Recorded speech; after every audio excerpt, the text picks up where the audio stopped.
Hello everyone, welcome to the channel. Before we start today's case, I want to ask for your support by subscribing to my channel. Your support is very important to me, so please subscribe to follow more cases and encourage us. Click the like button and let's get into the case.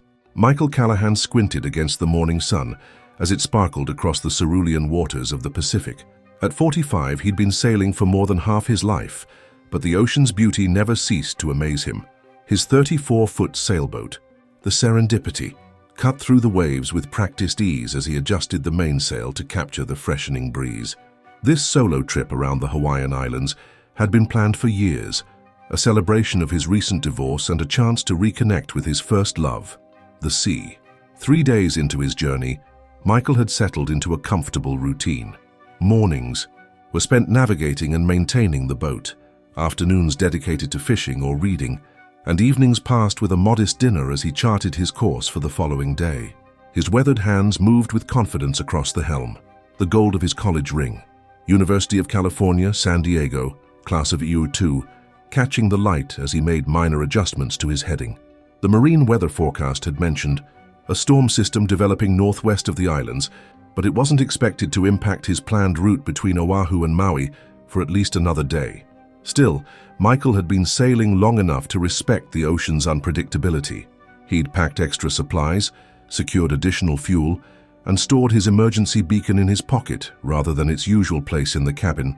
Better safe than sorry, his father had always said, and those words had saved Michael's life more than once during his years on the water. After checking his GPS coordinates, Michael recorded his position in the ship's log, approximately 40 nautical miles east of Oahu, making good time with the prevailing winds. He'd chosen this route specifically to enjoy some deep-water sailing while staying within reasonable distance of the islands. The waters here were rich with marine life. Flying fish occasionally skimmed across the surface, and twice he'd spotted the distinctive dorsal fins of dolphins playing in his wake. As the afternoon progressed, Michael noticed the sky beginning to darken to the northwest. The storm was moving faster than predicted. He checked the barometer and frowned at the rapid drop in pressure. Weather systems could accelerate quickly in these waters, and his experience told him this one was intensifying. The wind had shifted too, coming more from the west and pushing him slightly off his planned course. Michael adjusted the sails and changed his heading, deciding to make for the shelter of Molokai's southern coast rather than continuing toward Maui. It would mean cutting his trip short, but he'd rather be cautious than reckless. By late afternoon, the sky had transformed from crystalline blue to an ominous gray-black. The waves, previously a manageable 3 to 4 feet, had grown to rolling swells of 8 feet or more.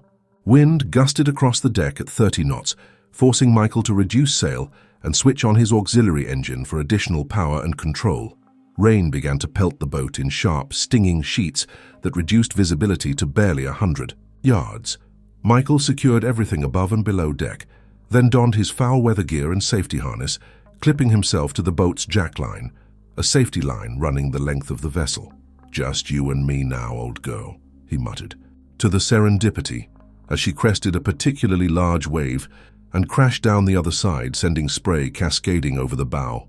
Michael had weathered storms before, but something about this one felt different, more urgent, more personal somehow. The wind howled through the rigging with an almost human voice, and the rapidly deteriorating conditions had happened so quickly that he couldn't help but feel he'd missed something critical in the forecast. As darkness fell, the storm intensified. What had been challenging but manageable conditions evolved into something far more dangerous. Waves now towered 15 feet or higher, their crests torn off by winds that Michael estimated at 50 knots or more.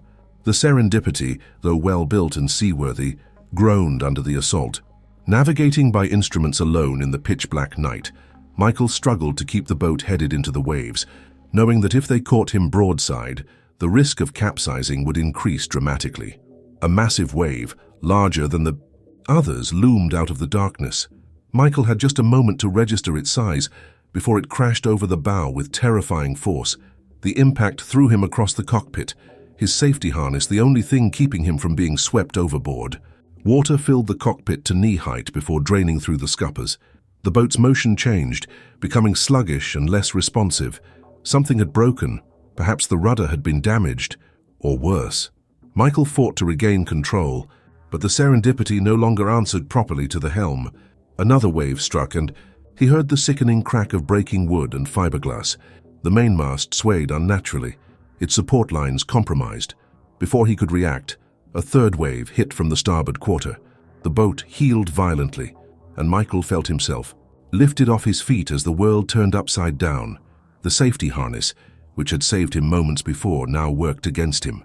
As the Serendipity capsized, Michael found himself trapped underwater, still attached to the vessel. Panic surged through him as he fumbled for the harness release. His lungs burned for air, and the absolute darkness was disorienting. His fingers, numbed by cold water and adrenaline, finally found the quick-release buckle. With a desperate push, he freed himself. Breaking the surface with a gasp, Michael was immediately struck by another wave that sent him tumbling through the water. When he surfaced again, he could see the Serendipity about 20 yards away, her hull exposed to the night sky, the waves washing over her. His years of sailing experience told him what few non-sailors understood. A capsized boat, especially one with proper compartmentalization and flotation, often wouldn't sink immediately. The Serendipity might remain partially afloat for hours, perhaps even days. Lightning flashed across the sky, illuminating the chaos around him. Michael spotted a large piece of debris, part of the boat's deck that had broken free in the capsizing. Swimming with all his strength, he reached the makeshift raft and pulled himself onto it, gasping for breath. The piece was substantial enough to support his weight, at least for now. Wave after wave washed over him as he clung to the debris. The storm showed no signs of abating, and Michael knew his situation was dire. His emergency position indicating radio beacon, pt.2, was still in his pocket, but activating it now in these conditions seemed futile. Coast Guard helicopters couldn't fly in this weather, and no rescue vessel could safely operate in these seas. His best hope was to survive until morning, when perhaps the storm would pass and rescue would become possible. Through the long night, Michael fought to stay conscious and attached to his fragile lifeline. The cold ocean sapped his strength, and multiple times he nearly lost his grip when particularly large waves crashed over him. He thought of his ex-wife, Leslie, and wondered if she would be the one notified if he didn't make it. Their parting had been amicable enough, but there was still an ocean of unresolved feelings between them. He thought of his sister in San Diego, who had begged him not to make this trip alone. He thought of the students in his high school physics classes who would return from spring break to find a substitute teacher if the sea claimed him tonight. As dawn broke, the storm's fury began to wane. The towering waves gradually diminished to a more manageable 8 to 10 feet, and the howling wind dropped to a steady 30 knots.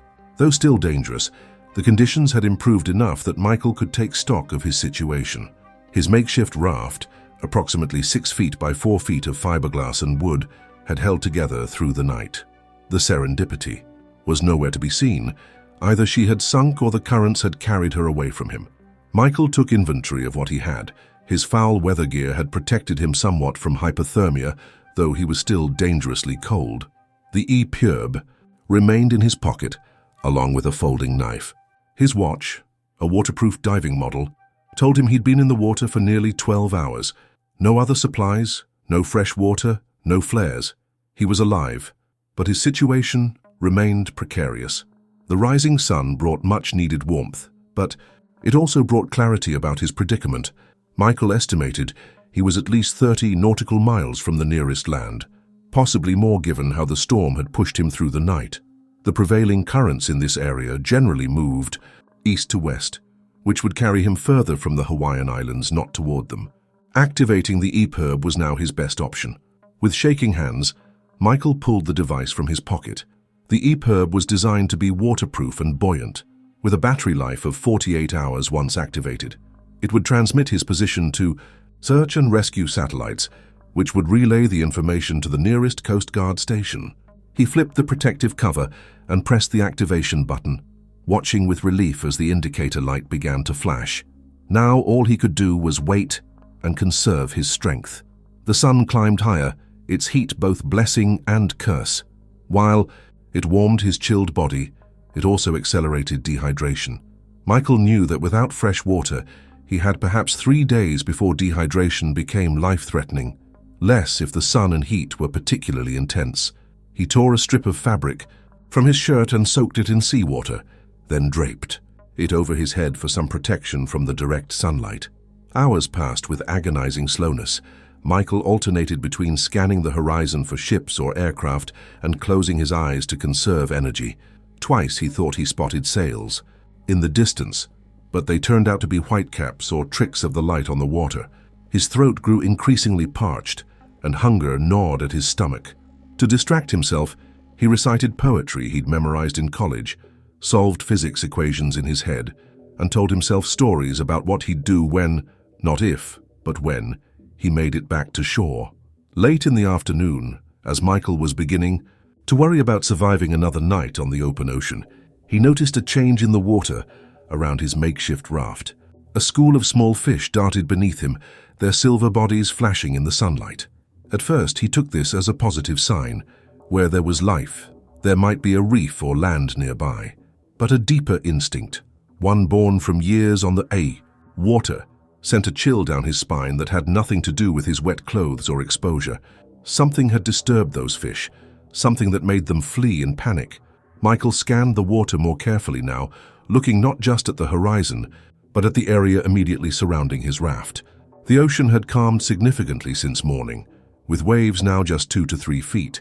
Visibility in the clear Pacific water was excellent, allowing him to see several feet below the surface. At first, he saw nothing unusual, just endless, blue extending in all directions. Then, about 30 yards away, he caught a glimpse of movement.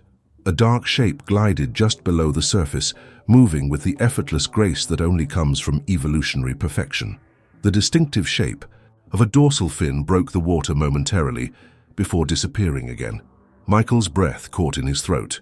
He knew what he had seen, a shark, and a large one at that. As a sailor who had spent considerable time in Hawaiian waters, Michael was familiar with the various shark species that inhabited the region. The glimpse had been brief, but the size and shape suggested either a tiger shark or perhaps a Galapagos shark. Neither prospect was comforting. Tiger sharks in particular were known to be among the most dangerous to humans. Large, powerful, and unpredictable predators with a reputation as the garbage cans of the sea for their willingness to eat almost anything. Michael remained as still as possible on his raft, knowing that excessive movement might attract the shark's attention. His mind raced through what little he knew about shark behavior and survival tactics. Most attacks, he recalled, occurred in murky water or low-light conditions when sharks might mistake humans for their natural prey. It was late afternoon now, and while the water was clear, the sun would set in a few hours. Not good. The dark shape appeared again, closer this time, perhaps 20 yards away. Now Michael could see it clearly. A tiger shark, its distinctive striped pattern visible even at this distance. He estimated it to be at least 12 feet long, possibly more. A mature tiger shark, curious and investigating this unusual object in its territory. Michael tried to control his breathing, to slow his racing heart. Panic would only make the situation worse. He needed to remain calm and think clearly. The EPIRB was still transmitting. Help would come eventually. The question was whether it would arrive in time. The shark circled wider now, its dorsal fin occasionally breaking the surface as it swam in a deliberate pattern around the raft. Michael knew this behavior. The shark was investigating, assessing, whether this strange object floating in its domain might be food. Tigers were known to be cautious initial attackers, often circling and observing before committing to a strike. As the sun began its descent toward the horizon, Michael's situation grew increasingly desperate. The shark had maintained its circling pattern for nearly an hour, each loop bringing it slightly closer to the raft. His makeshift vessel, while keeping him afloat, offered virtually no protection. The fiberglass was thin, and parts of his body extended beyond its edges when waves lifted and shifted the raft. The shark disappeared from view for several minutes, and Michael felt a momentary surge of hope. Perhaps it had lost interest, moved on to more promising hunting grounds, but then he felt rather than saw a disturbance in the water beneath him. The raft shifted slightly, as if something had brushed against it from below. Michael froze, hardly daring to breathe. The tiger shark was directly beneath him now, so close that if he leaned over the edge, he might have touched its sandpaper skin. When it surfaced again, the shark was barely 10 feet away, its black eyes seemingly fixed on Michael. There was no anthropomorphizing this gaze, no hatred, no malice, just the cold assessment of a predator that had been perfected through millions of years of evolution. The shark's mouth opened slightly, revealing rows of serrated teeth designed for slicing through flesh and bone. Michael had nothing to use as a weapon beyond his small, folding knife, which seemed absurdly inadequate against this marine predator. He recalled reading somewhere that hitting a shark on the nose or poking at its eyes might drive it away, but to do either would require the shark to be within arm's reach, a proximity he desperately hoped to avoid. The sun touched the horizon, painting the sky in brilliant oranges and reds. Under different circumstances, Michael might have appreciated the spectacular Hawaiian sunset. Now it signaled only the approach of darkness and increased danger. Night would bring cooler water temperatures and reduced visibility, conditions where tiger sharks often became more aggressive in their feeding behavior. As twilight deepened, the shark's circling pattern changed. Its movements became more erratic, more purposeful. It no longer maintained a consistent distance but would approach the raft closely before veering away at the last moment. Each near pass sent adrenaline coursing through Michael's system, leaving him shaking and exhausted in its wake. Night fell completely, the stars emerging in a brilliant canopy above. The quarter moon provided just enough light for Michael to see the occasional flash of movement in the water, but not enough to track the shark consistently. The waiting became its own form of torture, never knowing from which direction the attack might come or when. Michael found himself nodding off despite the danger, his body pushed beyond its limits by exposure, dehydration, and the constant stress of the shark's presence. He fought to stay awake, pinching his arms and legs, reciting multiplication tables aloud, anything to keep his mind engaged. But exhaustion was winning the battle, his eyelids growing heavier with each passing minute. It was during one of these moments of semi-consciousness that it happened. The raft suddenly lurched violently, nearly throwing Michael into the water. The shark had bumped it from below, perhaps investigating with its sensitive snout. Michael snapped fully awake, heart pounding so loudly he could hear nothing else. The raft stabilized, but now there was a problem. The impact had cracked the fiberglass, and seawater was seeping through. The structural integrity of his makeshift lifeboat compromised, Michael knew time was running out. The piece of debris which had kept him alive for nearly 24 hours was beginning to break apart, small pieces separated from the edges, disappearing into the dark water. The main section still supported his weight, but for how much longer? The shark struck again, this time with more force. The impact came from the side, the shark's body slamming against the raft in what might have been an exploratory bump or the prelude to an actual attack. Either way, the result was catastrophic for the damaged raft. It split nearly in half, the two pieces barely holding together. Michael clung desperately to the larger section, trying to pull his legs up and away from the water, but it was no use. The raft was too small and too damaged to keep him fully above the surface. His lower legs and feet dangled in the water, exposed and vulnerable. The attack, when it came, was blindingly fast. One moment, Michael was desperately trying to secure his position on the failing raft. The next, he felt an enormous pressure close around his right calf. The tiger shark had struck from below, its jaws clamping onto his leg with terrible force. Pain exploded through his body, so intense that for a moment he couldn't even scream. The shark pulled, trying to drag Michael into the water. Only his death grip on the remaining pieces of the raft prevented him from being pulled under entirely. The shark shook its head from side to side, the motion sending waves of agony through Michael's leg, as teeth designed for shearing through flesh did. Their work with horrifying efficiency. In desperation, Michael reached for his folding knife. With one hand still clinging to the raft, he managed to open the blade, and summoning strength he didn't know he possessed, stabbed downward toward the massive shape attached to his leg. The knife struck something solid, the shark's head near its eye. Whether from pain or surprise, the tiger shark released its grip momentarily. Michael pulled his mangled leg from the water, blood pouring from multiple deep lacerations. The shark, rather than retreating, became more frenzied at the scent of blood. It circled the raft rapidly, its dorsal fin cutting through the moonlit water like a blade. Michael knew it would attack again, and soon. The remaining section of raft was barely staying afloat, now saturated with his blood. The second attack came from the side.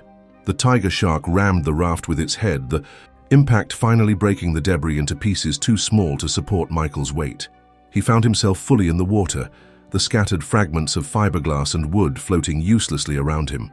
The EPIRB, still attached to his jacket, continued its silent plea for rescue, but Michael knew that help, if it was coming at all, would arrive too late.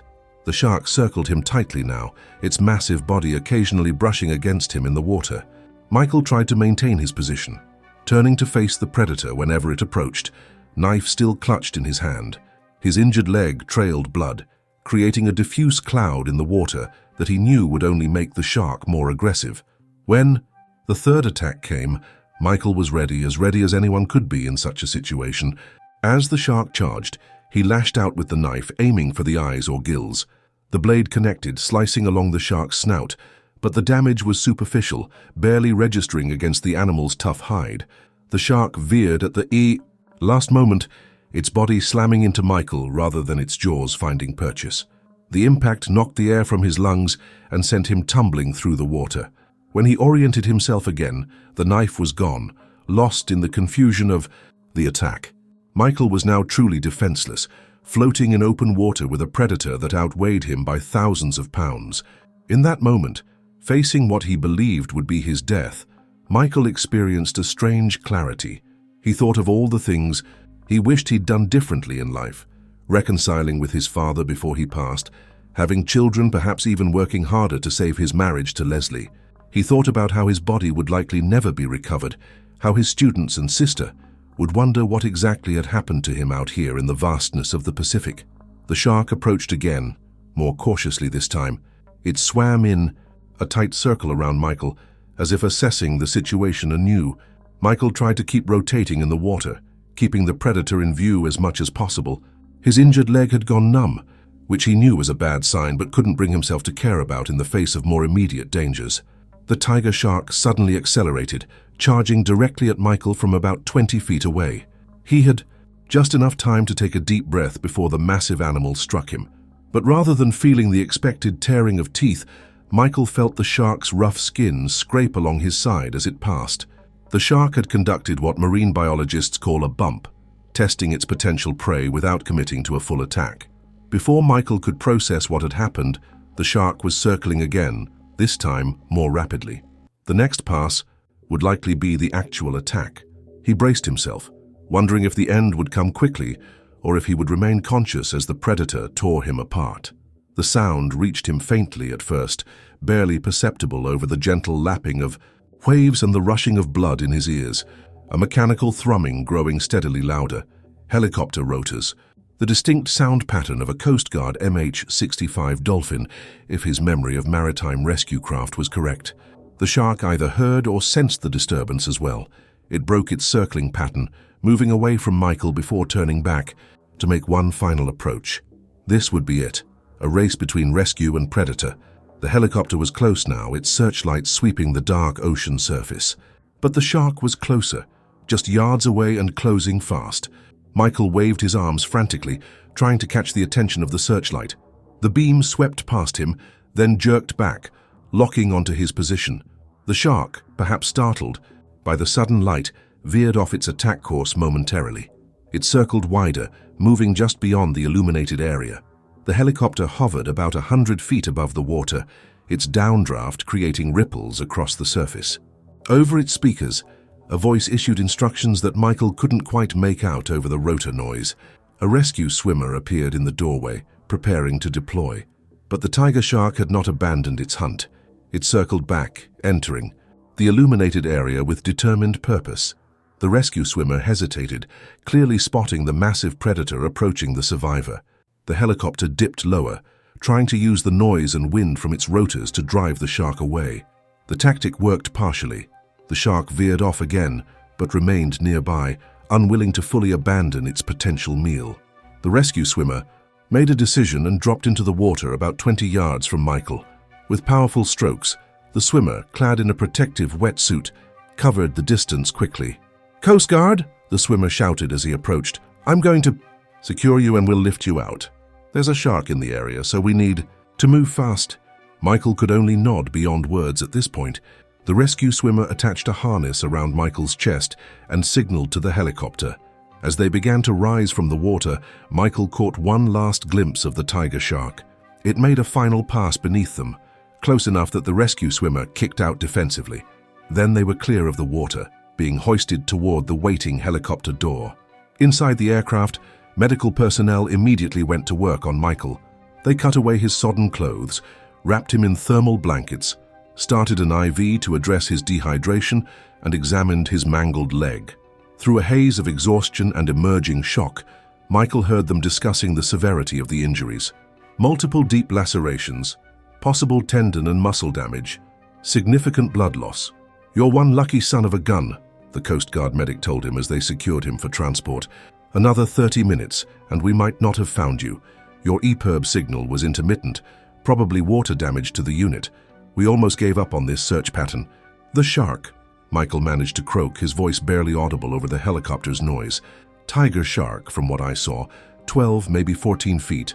Big one." The medic shook his head. "Been doing rescues for 12 years, and that's only the third time I've had to compete with a shark for a survivor. Usually they're curious, but keep their distance." That one seemed particularly determined.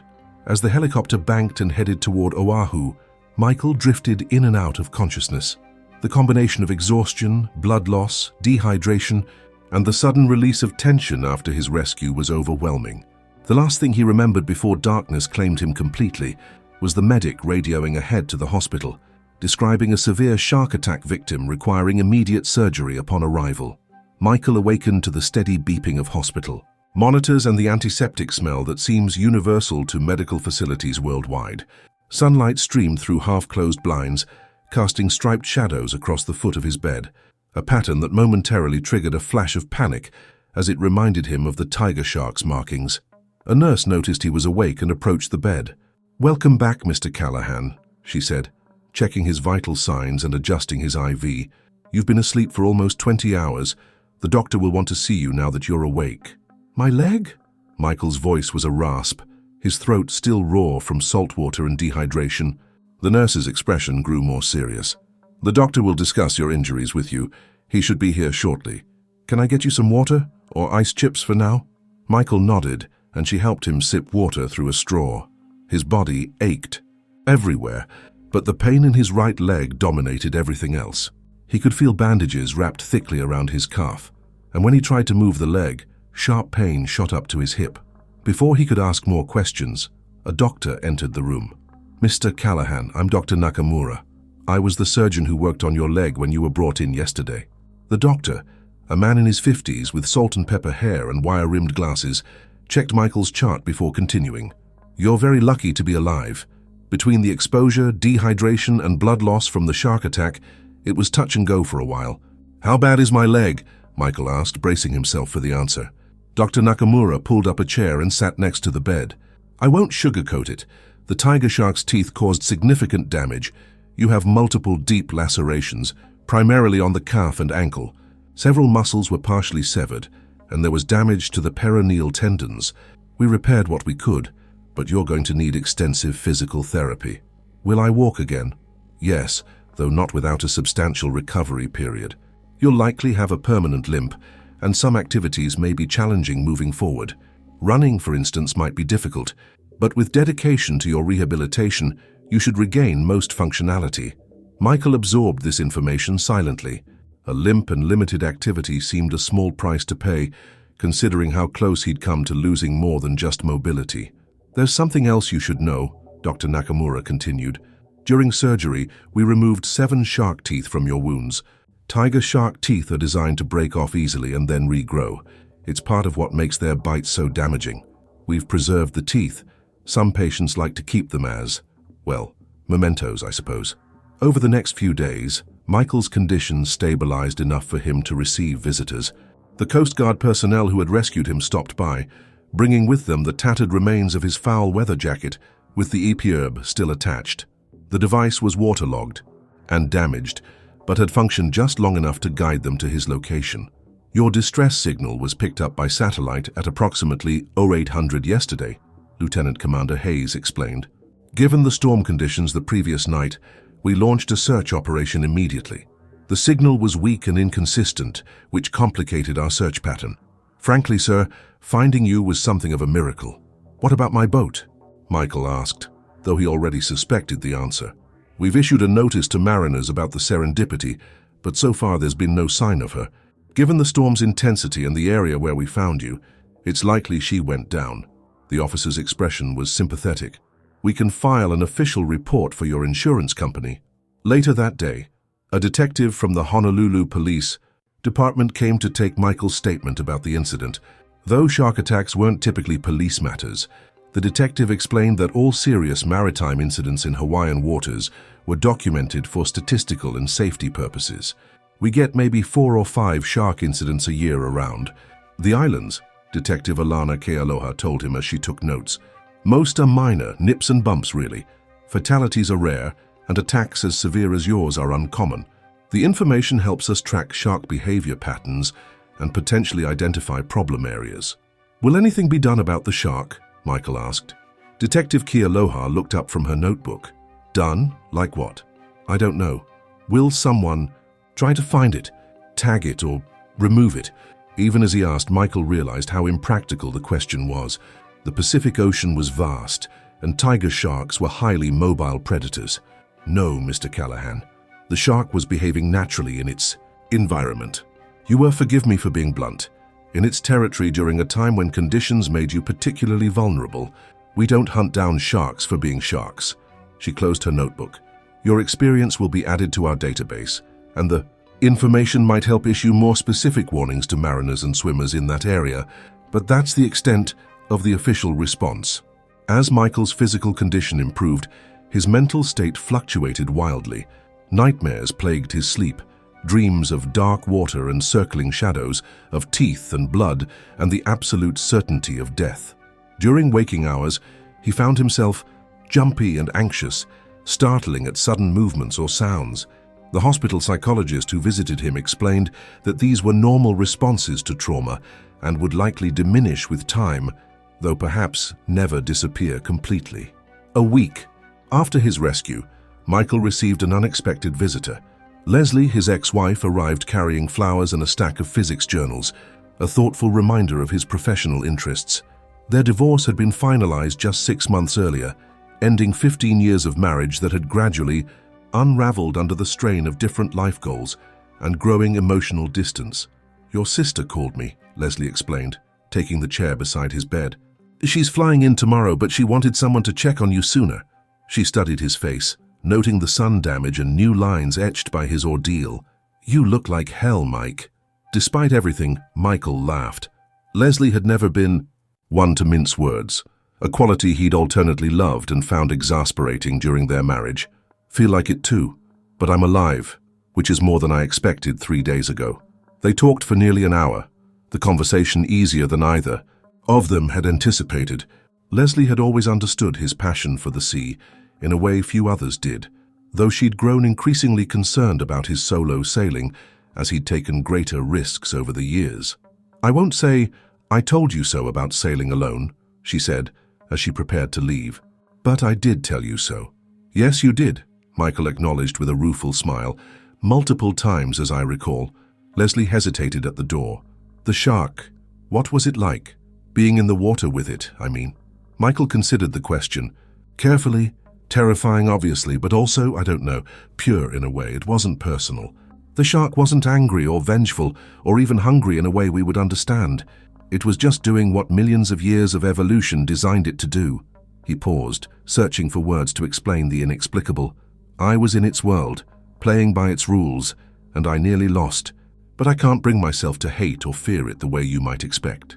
Leslie nodded slowly. That sounds like you. She touched his hand briefly. Get better, Mike, and maybe consider taking up golf instead of sailing, at least for a while. 2 weeks after the attack, Michael was discharged from the hospital with a walking boot, prescription medications, and appointments for physical therapy and psychological counseling. His sister, who had extended her stay in Hawaii to help him, drove him to the small furnished apartment he'd rented for his recovery period. Though he'd initially planned to return to San Diego once he was medically cleared to fly, something about leaving Hawaii felt wrong, as if departing before he'd fully processed his experience would somehow leave a part of him behind, adrift in the Pacific.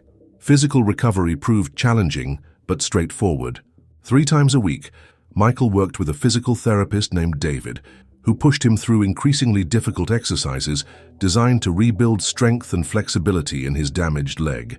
The pain was often intense, but Michael welcomed it as a reminder that he was alive to feel anything at all. "You're making good progress," David told him after a particularly grueling session 6 weeks into his rehabilitation. "Most shark attack survivors with injuries like yours take longer to get this far. You're determined, I like that." The psychological recovery proved more complex. In weekly sessions with Dr. Miller, a trauma specialist, Michael worked through the lingering effects of his near-death experience. The nightmares had decreased in frequency, but not intensity. Unexpected triggers, the pattern of light through window blinds, the sound of water running in the shower, even the sight of his own scars could send him back to those moments in the water, heart racing and breath coming in short gasps. "Post-traumatic stress is not unusual for someone who's faced what you have," Dr. Miller explained. "The combination of the capsizing, exposure, and the shark attack created a perfect storm of trauma. Your brain is still processing and integrating these experiences. It takes time." During one session, Dr. Miller asked a question that caught Michael off guard. "What do you think about sharks now? Many survivors develop intense fear or even hatred toward the animals that attacked them." Michael considered the question carefully. "I don't hate the shark. I can't. It would be like hating a hurricane or an earthquake. Pointless. The shark was just being what nature designed it to be. An apex predator in an environment where I was out of my element." He traced the raised scars on his forearm absently. "If anything, I respect it more now. Not in a way that makes me want to go swimming with sharks, but I understand my place in that ecosystem better than I did before." As months passed, Michael settled into life in Hawaii.